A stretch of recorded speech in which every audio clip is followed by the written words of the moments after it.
Welcome to the 10 Days Before Christmas, a collection of modern BL short stories, told softly between falling snow, quiet lights, and those small moments where everything can change.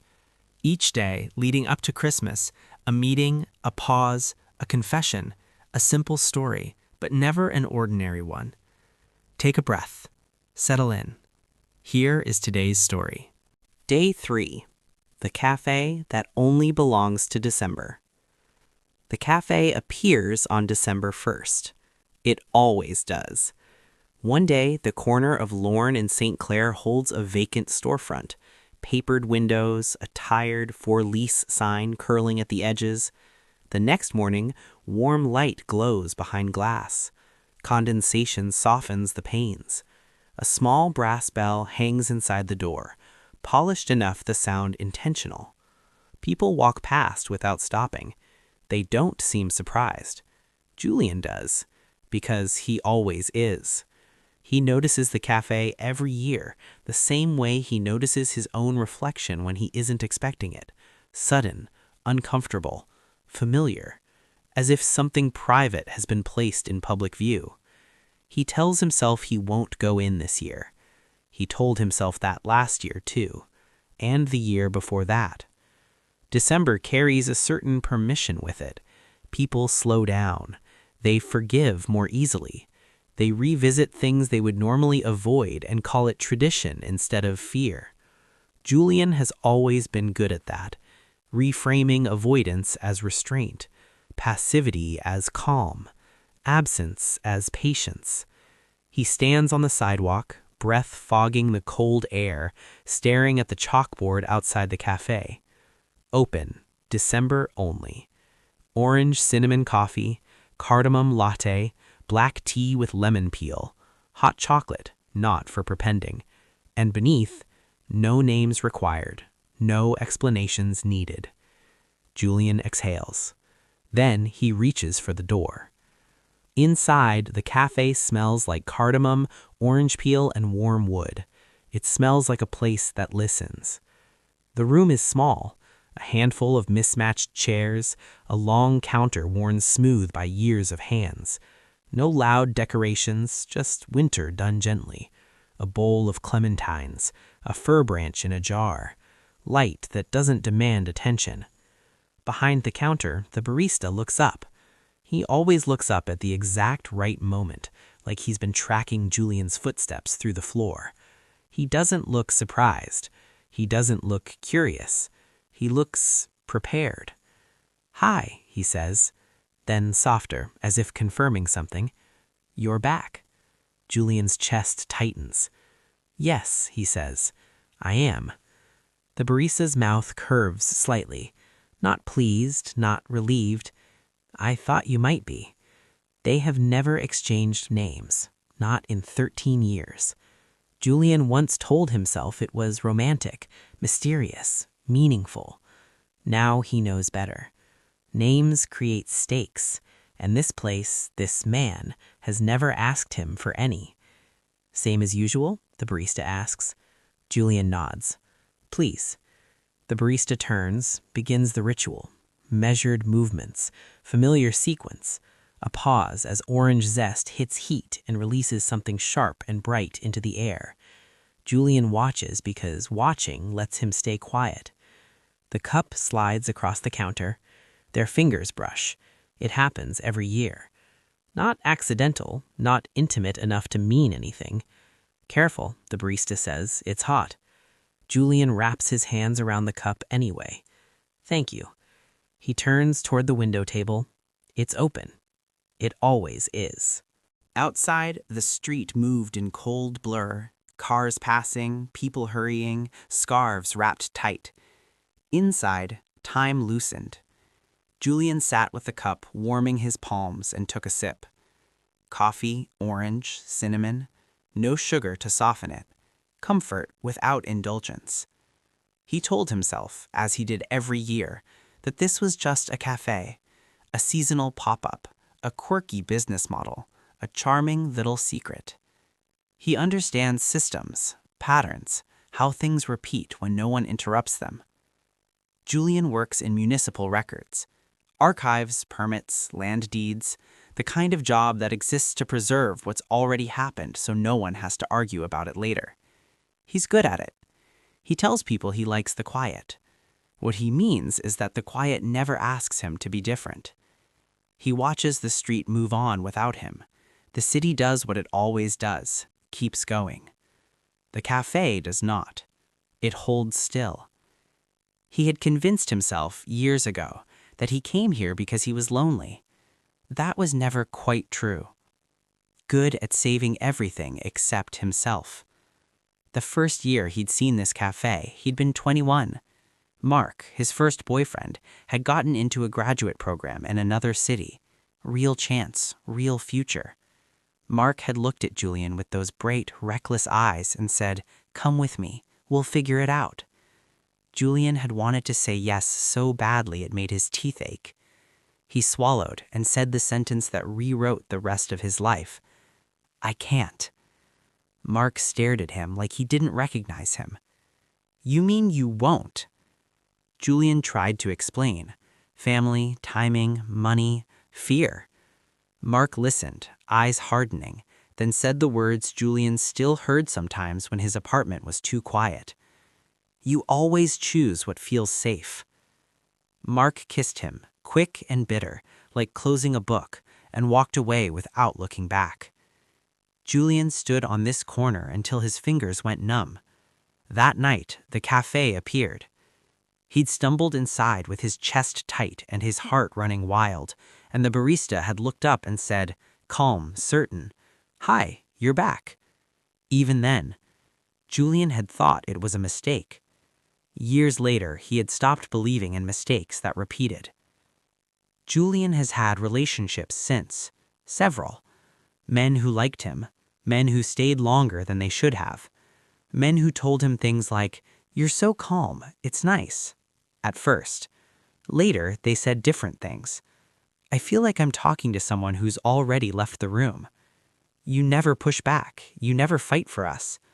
It's like you're waiting for me to get tired." Julien always looked surprised when they said that. He always said the same thing in return. "I didn't want to pressure you. I didn't want to make things harder. I thought giving space was respectful." What he never said was the truth, that choosing was terrifying, that wanting someone enough to risk being wrong felt unbearable, that it was easier to be quietly present than actively committed. Those relationships ended the same way, not with shouting, with exhaustion, with someone packing a bag while Julien stood in the doorway, apologizing softly, offering to stay friends, offering understanding without action. And every December after, Julien came here, to the cafe, to the one place where someone looked at him like he mattered without asking him to show up fully. The barista watches Julien from behind the counter. He always does. Not staring, not avoiding, just aware. This year, he brings a small plate to Julien's table, a slice of something warm and golden flecked with orange peel. "I made extras," he says. Julien blinks. He doesn't like being given things he didn't ask for. "I didn't order." "I know," the barista says calmly. "It's on the house." Julien hesitates. Why? The barista meets his eyes. "Because you look like someone who forgets to eat when he's convincing himself he's fine." Julien exhales a short, humorless breath. "That obvious?" "To me," the barista says. Julien nods and accepts the plate. That's how it always starts. Small kindness, no demand. The barista lingers. "You said last year you might not come back," he says. Julien stiffens. "I did. And yet," the barista says mildly, "here you are." Julien looks out the window. "I didn't plan to be." The barista considers him. Then he says, "Can I sit?" Julien's pulse ticks up. Sitting changes things. But the barista is already lowering himself into the chair across from him. Julien doesn't stop him. They sit in silence for a moment. Then the barista speaks. "My name is Daniel." The word lands heavier than Julien expects. Names mean expectation. "You never—" Julien stops. Why now? Daniel's gaze doesn't waver. Because you're using this place, he says. Julien frowns. That's not... You are, Daniel continues, voice even, and I think you know it. Julien's chest tightens. I come here to think. Daniel nods. You come here to rest, he corrects, from being chosen. Julien's jaw tightens. That's unfair. Daniel accepts that without apology. You don't come here because you're lonely, he says. You come here because I don't need anything from you. Julien flinches. That's not true. Daniel leans forward slightly. I don't ask you to explain yourself, he says. I don't ask where this is going. I don't ask why you never bring anyone with you. Julien's throat tightens. You don't risk losing me, Daniel continues gently, because I'm only here in December. The truth settles heavily between them. Julien looks down at his cup. That doesn't mean I don't care, he says quietly. I know. That's the problem. Julien looks up. Daniel's eyes are steady, not accusing, not cold, just clear. Daniel says, You care without acting, and then you come here so you can keep believing that's enough. Julien's breath shakes. I don't hurt anyone, he says. I never cheated. I never lied. Daniel nods. You don't abandon people, he says. Then, gently, you make them leave. The words land harder than any raised voice. Julien's chest aches. That's not... He stops, swallows. That's not intentional. I know. That's what makes it dangerous. Silence stretches. Daniel speaks again, quieter. You borrow connection here, he says, so you don't have to risk it anywhere else. Julien's eyes burn. He thinks of the men who waited, of the conversations he let trail off, of how relieved he felt when things ended, not because he was free, but because the decision was no longer his. The barista sits back. This place isn't healing you, he says. It's enabling you. Julien presses his lips together. And what are you, he asks, just part of the system? Daniel exhales. I'm someone who left, when staying would have been easier. Julien stiffens. Daniel continues, voice steady. It cost me things, people, time, a chance to say goodbye. Julien's chest tightens.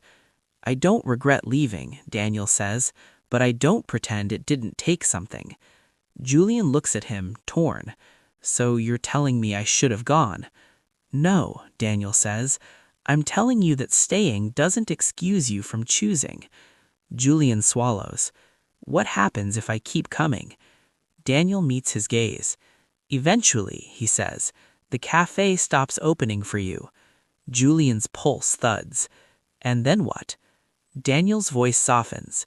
Then you won't be able to pretend you're working on it anymore. Julien exhales slowly. The truth is ugly, uncomfortable, and unmistakable. Daniel stands. I'm not asking you to leave the city, he says. I'm asking you to stop hiding in December. Julien watches him return to the counter. The cafe hums quietly around him. For the first time in 13 years, Julien does not feel comforted. He feels exposed. Julien does not come on December 31st. Not because he is strong, because he is ashamed. He stays home in his apartment, clean, practical, untouched, the kind of place that holds no evidence of passion or permanence. Outside, the city celebrates. People cheer. Fireworks crack the sky open. Julien sits on his couch and listens to the radiator click. He thinks about the cafe. He thinks about Daniel's words. You make them leave. The phrase turns over and over in his mind. He realizes something then, something small and devastating. The cafe was never where he practiced love. It was where he practiced avoiding it. At midnight, Julien does not make a resolution. He makes a decision. He will stop using regret as proof of depth. On January 2nd, he walks past the corner on his way to work. He doesn't slow down. The storefront is empty, papered windows, a for lease sign taped crookedly inside. Julien feels something loosen in his chest. Not grief, relief. The waiting room has closed. Change comes quietly. In February, Julien tells his parents he can't be their only plan. In March, he stops saying yes by default. In May, he sits across from a therapist and admits he's afraid of wanting more than he can control. In June, he writes a letter to Mark, not to send, but to tell the truth somewhere it won't be interrupted. I was kind instead of brave. I stayed and called it virtue. I'm sorry. He folds the letter and puts it away, not as a shrine, as a record, proof he had finally said what he almost said. The next December, Julien walks the long way home. He still knows the corner. He still feels the pull. But he understands it now. Warm rooms are easy. Choosing is not. Julien keeps walking. The cold is sharp, honest, and for the first time, that feels like enough. And that was today's story, one of 10 stories gently leading us toward Christmas. If this moment stayed with you, feel free to leave a comment or share it with someone who enjoys stories told from the heart. We'll meet again tomorrow for another encounter, another quiet spark, and one step closer to Christmas. Until then, take care and leave a little room for softness.